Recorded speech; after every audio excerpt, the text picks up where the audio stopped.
तो आज हम सीखेंगे अकाउंटिंग इक्वेशन। तो चलो देखते हैं अकाउंटिंग इक्वेशन क्या है। सबसे पहले मैं आपको बता दूं, अकाउंटिंग इक्वेशन जानने के लिए आपको कुछ टर्म्स का, अकाउंट्स में कुछ टर्म्स है, उन टर्म्स का पता होना चाहिए सो दैट आपको पता चल सके कि अकाउंटिंग इक्वेशन क्या है और आप प्रॉपर तरीके से अकाउंटिंग इक्वेशन के क्वेश्चन सॉल्व कर सकें। तो लेट्स स्टार्ट। सबसे पहले आपको देखना है एसेट्स। अब ये एसेट किस बला का नाम है, एसेट क्या चीज़ है, तो चलो जानते हैं। Assets are the resources that the business owns means asset क्या है, एसेट वो सभी रिसोर्सेज हैं जिनका बिजनेस मालिक है, मतलब जो बिजनेस की प्रॉपर्टी है। दे रेफर्स टू प्रॉपर्टी और legal rights owned by the business which can be measured in terms of money, right? Which can be measured in terms of money. तो अभी आपको याद आया, हमने एक प्रिंसिपल पढ़ा था, मनी मेजरमेंट कंसेप्ट और मनी मेजरमेंट प्रिंसिपल। तो उसमें हमें क्या बताया गया था कि अकाउंट्स में आप वही चीज़ें रिकॉर्ड करेंगे which can be converted in terms of money. तो all those transactions which are to be converted in terms of money are to be recorded in the books of account, right? तो accounts में आपने क्या पढ़ा था उस principal में कि आपने जब भी बिजनेस में चीज़ें रिकॉर्ड करनी है वो मॉनेटरी टर्म में कन्वर्ट होनी चाहिए। तो अब देखिए एसेट्स क्या बताया, हमें पता चला कि assets are the resources of the business. Business जिन रिसोर्सेज का मालिक है उनको एसेट बोलते हैं, मतलब जिन चीज़ों पे आपका हक है। एक बार दोबारा देख लेते हैं।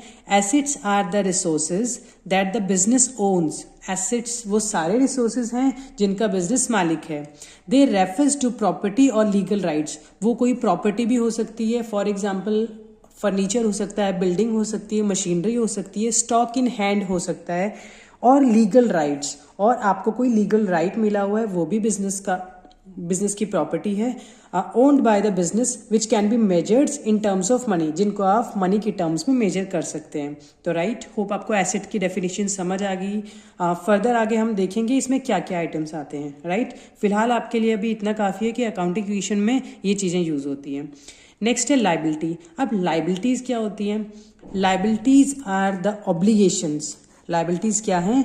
Liabilities are the obligations of an enterprise other than owners fund और कैपिटल। देखो हमने अभी पढ़ा था पीछे कि ओनर्स कैपिटल या ओनर्स फंड क्या होता है। ओनर्स कैपिटल होता है amount invested by the person in business is called capital.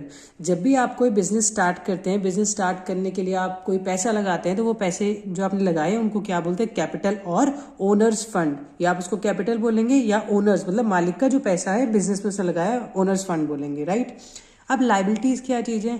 Liabilities are the obligations of an enterprise other than owners fund और कैपिटल। मतलब बिजनेस की जो भी लाइबिलिटीज हैं, जो भी ऑब्लिगेशंस हैं, ओनर्स कैपिटल को छोड़ के वो बाकी के सब क्या हैं? वो लाइबिलिटीज हैं। आपको एग्जांपल देके समझाती हूँ। अगर आपने कोई स्टॉक, कोई सामान परचेज किया है, वो क्रेडिट पे परचेज किया है, क्रेडिट पे परचेज किया है मीन्स आपने उसकी पेमेंट नहीं की है। तो अब आप मुझे बताओ, आपने कोई मशीनरी खरीदी है, मशीनरी तो आप बिजनेस में ले आए, लेकिन क्या आपने उसकी पेमेंट की है? नो, आपने उसकी पेमेंट नहीं की है। उसकी पेमेंट आप फ्यूचर में कभी करोगे। क्यों? क्योंकि आपने सामान उधार खरीदा है, आपने क्रेडिट पे खरीदा है। तो आपने जितने की मशीनरी खरीदी है वो अमाउंट आपके लिए क्या है? Obligation. You are liable to pay that amount in future to the supplier of the machinery. Right, आपको समझ आया? लाइबिलिटीज क्या है? Liabilities are the obligation which a business have to pay to the outsiders. Right, तो liabilities hope आपको समझ आ गई होंगी। एक बार दोबारा देख लेते हैं। Liabilities are the obligations of an enterprise other than owners fund और कैपिटल। ओनर्स फंड और कैपिटल को छोड़ के बाकी जो भी ऑब्लिगेशंस हैं वो सभी के सब क्या आते हैं? लाइबिलिटीज में। राइट, नेक्स्ट है कैपिटल। कैपिटल मैंने आपको पहले ही बता दिया कि कैपिटल क्या चीज है। Capital is the amount invested by the owner in the business. आप जो भी पैसा बिजनेस चलाने के लिए बिजनेस में लगाते हैं उसे आप कैपिटल बोलते हैं। राइट, तो आगे चलते हैं।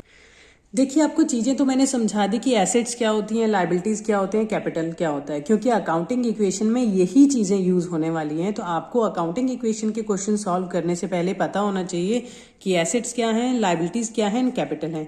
थोड़ा बहुत आपको पता लग गया है कि क्या चीज़ें हैं। अब देखिए, ये इक्वेशन है, हम अकाउंटिंग इक्वेशन की बात कर रहे हैं, तो जाहिर सी बात है कोई ना कोई इक्वेशन होगी। आप सबको इक्वेशंस के बारे में पता होगा, आपने मैथ में बहुत सारे क्वेश्चंस किए होंगे, लाइक लीनियर इक्वेशंस। तो आप इक्वेशंस में क्या होता है, right hand side is equal to left hand side. तो आप यहाँ देखिए ये हमारी एसेट्स हैं is equal to liability plus capital. अब ये इक्वेशन को आप शफल भी कर सकते हैं। For example liabilities is equal to asset minus capital, क्योंकि इस केस में लायबिलिटीज यहाँ हैं तो कैपिटल एसेट की साइड में चला जाएगा और माइनस यहाँ प्लस में है तो वहां जाके माइनस हो जाएगा। या आप इस इक्वेशन को ऐसे भी लिख सकते हैं capital is equal to asset minus liability, मतलब कैपिटल यही है लेकिन आपने क्या किया लायबिलिटी को आप नेक्स्ट साइड में ले गए तो एसेट माइनस लायबिलिटी, यहाँ लायबिलिटीज प्लस में है तो नेक्स्ट साइड में जाके ये माइनस में हो जाएंगी, राइट। तो आपको एसेट लायबिलिटीज एंड कैपिटल की इक्वेशन का पता चल गया कि हम इसको 3 तरीके से शफल कर सकते हैं। फर्स्ट आप देख सकते हैं asset is equal to liability plus capital, then है liability is equal to asset minus capital and then capital is equal to asset minus liability.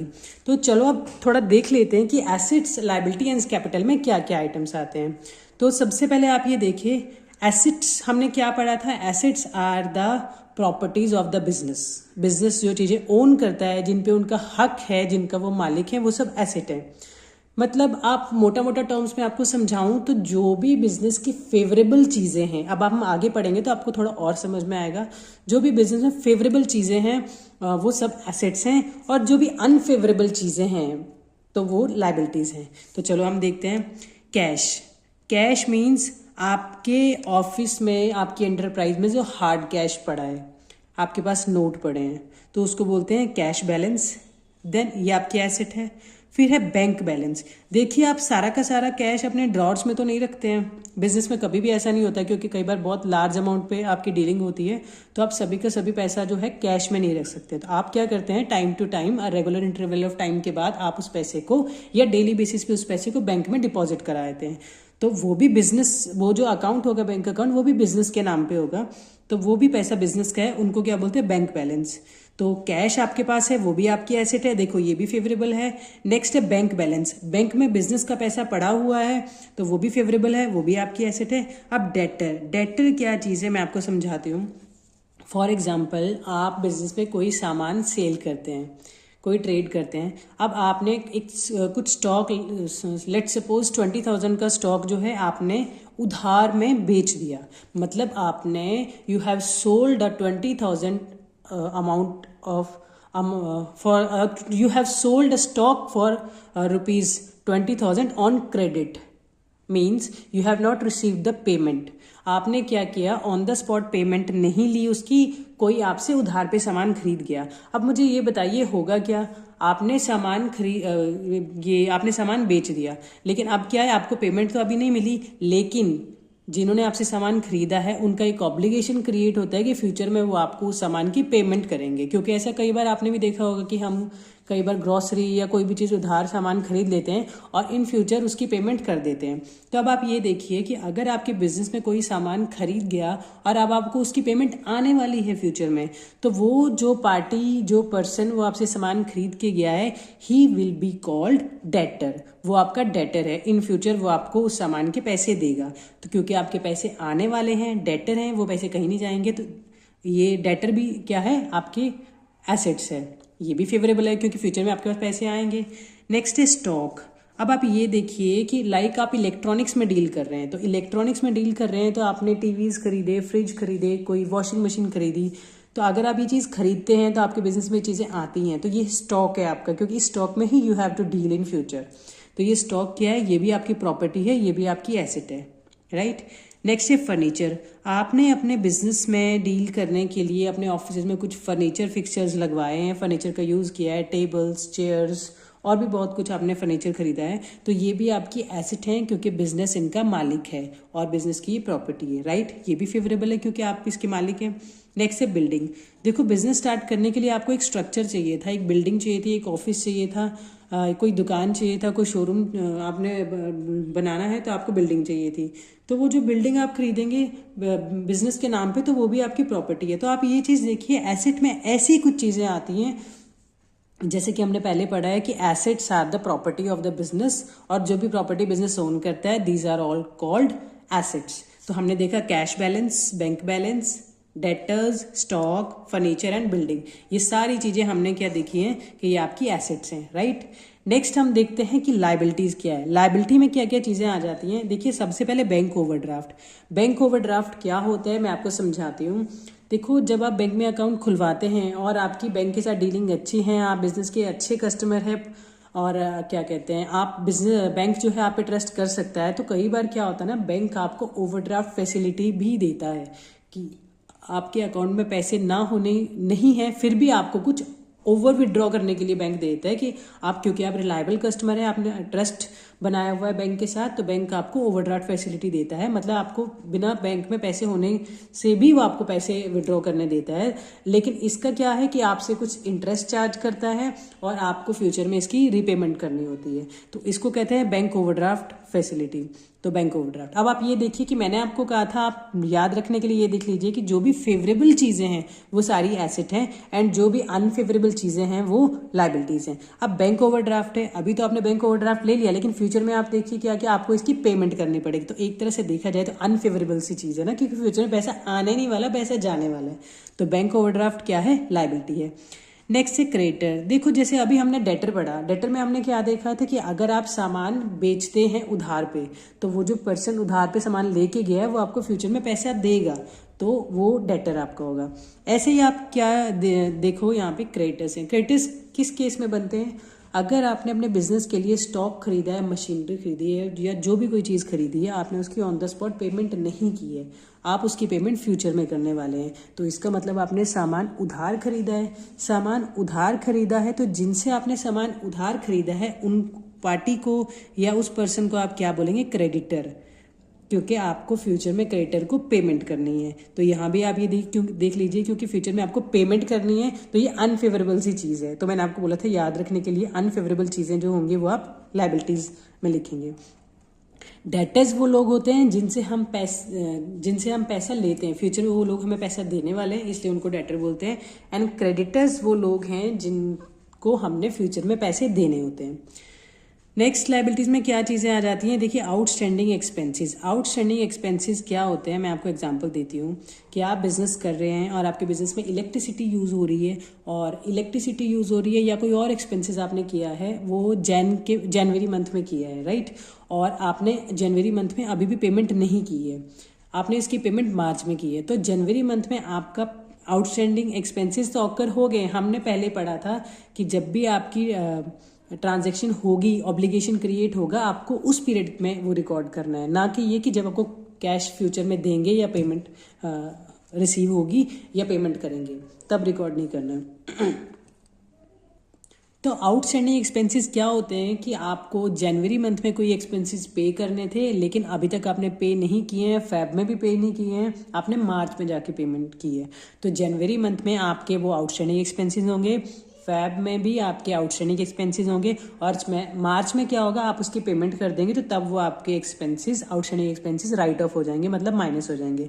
मतलब जनवरी और फैब में आपके वो आउटस्टैंडिंग एक्सपेंसेस रहेंगे एंड मार्च में क्या है, वो आउटस्टैंडिंग एक्सपेंसेस आप माइनस कर देंगे। नेक्स्ट हम देखें, हम कैपिटल की बात कर रहे थे, हमने पहले भी पढ़ा है कि amount invested by the person, मतलब owner in the business is called capital. अब बिजनेस स्टार्ट करने के लिए कोई एक इंसान पैसे लेके आता है, उसको कैपिटल बोलते हैं। अब आप ये देख लीजिए कि capital may be in cash और मे बी इन काइंड।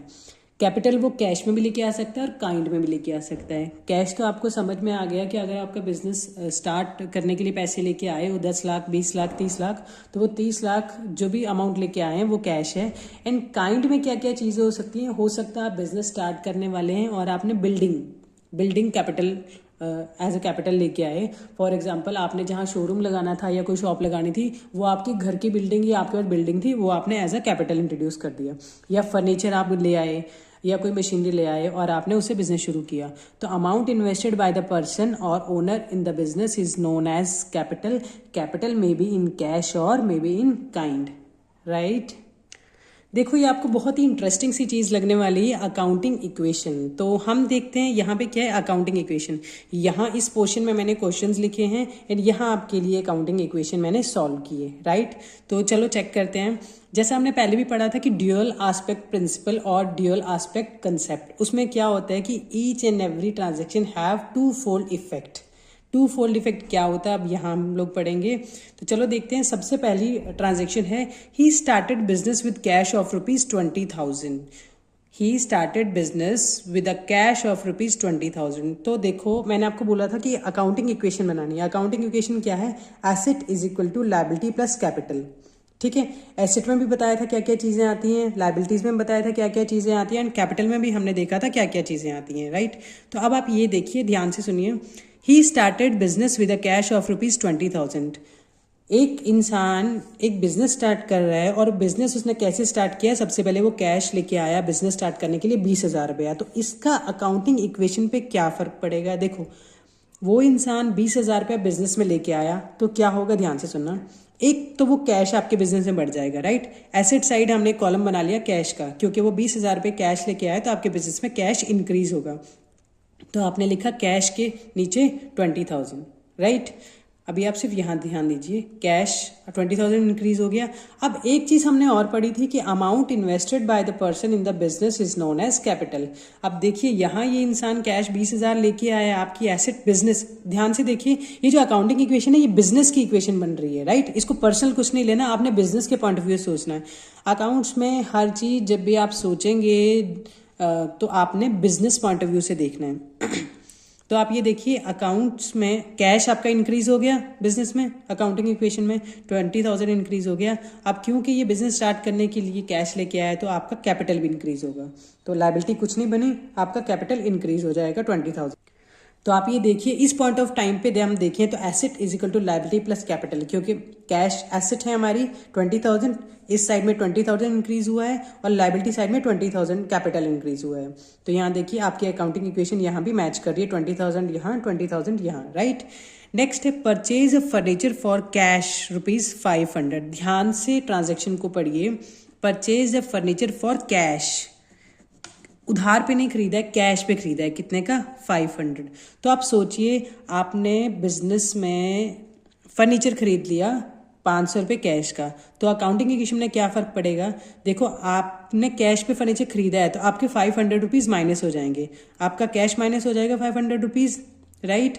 अब क्या होगा, क्योंकि आपने फर्नीचर खरीदा है, बिजनेस में एक और एसेट आई है, तो आपने एसेट साइड एक कॉलम इंक्रीज कर दिया फर्नीचर का, और आपने नीचे लिख दिया 500।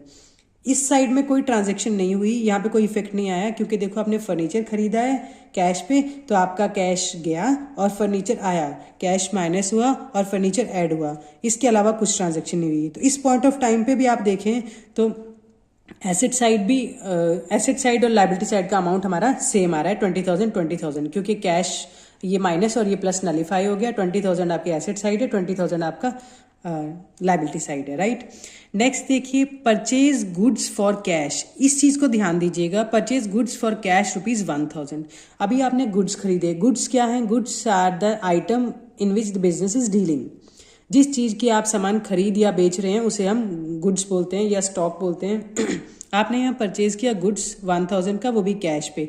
तो इससे भी क्या हो गया, आपने कैश पे सामान खरीदा तो आपका कैश 1,000 माइनस हो जाएगा। एंड क्योंकि आपके बिजनेस में गुड्स आए, स्टॉक आया, तो एसेट साइड एक कॉलम और बन जाएगा स्टॉक का। तो यहाँ 1,000 माइनस हुआ, कैश एंड स्टॉक ऐड हो गया 1,000, क्योंकि आपने सामान खरीदा है, गुड्स बिजनेस में खरीदा। तो इस पॉइंट ऑफ टाइम पे भी आप देखें तो आपकी इक्वेशन जो है वो बैलेंस है। Asset is equal to liability plus capital. Liability side भी आपका 20,000 है एंड एसेट साइड भी आपका 20,000 है, क्योंकि 1,000 यहाँ माइनस हुआ, यहाँ प्लस हुआ, तो ये आपका इफेक्ट नलीफाई हो गया। नेक्स्ट है purchase goods for 20,000 on credit, right. आपने गुड्स खरीदे 2,000 के, लेकिन कैसे खरीदे? क्रेडिट पे खरीदे। तो ये ध्यान दीजिए, आपने सामान खरीदा है, बिजनेस में सामान आया, लेकिन आपने पेमेंट नहीं की है, तो कैश को कोई इफेक्ट नहीं होगा। अब इस ट्रांजेक्शन का क्या इफेक्ट होगा देखते हैं। आपने गुड्स खरीदे 2,000 के, तो स्टॉक में आपने 2,000 ऐड कर दिया, क्योंकि आपने सामान खरीदा है, बिजनेस में सामान आया है। लेकिन अब आप ये देखिए हुआ क्या, बिजनेस में आपने सामान खरीदा लेकिन आपने उसकी पेमेंट नहीं की। अब आप देखिए अनफेवरेबल चीज़ है ये। अनफेवरेबल चीज़ मैंने कहा था जब भी होगी वो लायबिलिटी साइड जाएगी। तो 2,000 रुपये आपको फ्यूचर में पे करने हैं, 2,000 रुपीज़ यू हैव टू पे इन फ्यूचर। तो आपके क्या होंगे? क्रेडिटर। मैंने कहा था डेटर वो लोग होते हैं जिनसे हमें फ्यूचर में पेमेंट लेनी होती है, और क्रेडिटर्स वो लोग होते हैं जिनको हमने फ्यूचर में पेमेंट करनी होती है। तो लाइबिलिटी साइड हमने एक कॉलम बना दिया क्रेडिटर्स का, और ये 2000 हमने फ्यूचर में क्या करना है, फ्यूचर में इनकी पेमेंट करनी है, राइट। तो ये आपके क्रेडिटर्स इंक्रीज हो गए। नेक्स्ट है राकेश विड्रॉज। राकेश वो पर्सन है जिसका ये बिजनेस है, राइट। राकेश यहाँ पे आना चाहिए था, राकेश स्टार्टेड अ बिजनेस। तो राकेश वो पर्सन है जिसने बिजनेस स्टार्ट किया। अब Rakesh withdraws ₹2000 for personal use. अब बिजनेस से वो 2000 रुपीज विड्रॉ करके ले गया है। तो हमने एक और कंसेप्ट पढ़ा था कि business entity concept. Business entity concept और बिजनेस एंटिटी प्रिंसिपल क्या कहता है, business and the owner are to be treated as two different entities. For the purpose of business हम बिजनेस को अलग मान के चलेंगे एंड उसके ओनर को अलग मान के चलेंगे। अगर ओनर के पर्सनल कोई एक्सपेंसेस हैं तो वो बिजनेस के नहीं हैं, बिजनेस के कोई एक्सपेंसेस हैं तो वो पर्सन की पर्सनल नहीं है, राइट। उनकी अकाउंटिंग हम बिजनेस में करेंगे। तो राकेश बिजनेस में पैसे लेके आया था 20,000 रुपये, तो हमने कैश बढ़ाया एज वेल एज कैपिटल बढ़ाया। लेकिन अब क्या हुआ, राकेश 2,000 रुपये उसमें से पर्सनल यूज के लिए ले गया। मे बी बीमार होगा या कोई सामान खरीदना होगा पर्सनल यूज के लिए, वो लेके गया किसी भी चीज के लिए, लेकिन पर्सनल यूज के लिए लेके गया 2,000 रुपये। तो सबसे पहले वो पैसे लेके गया तो आपका कैश 2,000 रुपये माइनस होगा, बाकी एसेट साइड कोई फर्क नहीं पड़ेगा। और क्या होगा, कैपिटल, कैपिटल में से 2,000 रुपये माइनस हो जाएगा। अमाउंट उसने बिजनेस स्टार्ट किया था 20,000 से, तो हमने कैश एंड कैपिटल दोनों इंक्रीज किए थे। अब वो 2,000 रुपये घर ले गया है तो हमने कैश भी माइनस कर दिया और कैपिटल भी माइनस कर दिया, राइट। तो आप ये देखिए eight the end of the time हमने क्या किया, अकाउंटिंग इक्वेशन को बैलेंस करते हैं। कैश 20,000 पॉजिटिव है, 500 माइनस 1,000 माइनस 2,000 माइनस, ये आपका 16,500 हो गया। फर्नीचर 500 का आपके पास आया था, ये 500 का फर्नीचर है। स्टॉक एक बार आपने 1,000 का खरीदा, दूसरी बार आपने 2,000 का खरीदा, स्टॉक आपके पास 3,000 का हो गया। टोटल आपकी एसेट साइड 20,000 है, राइट।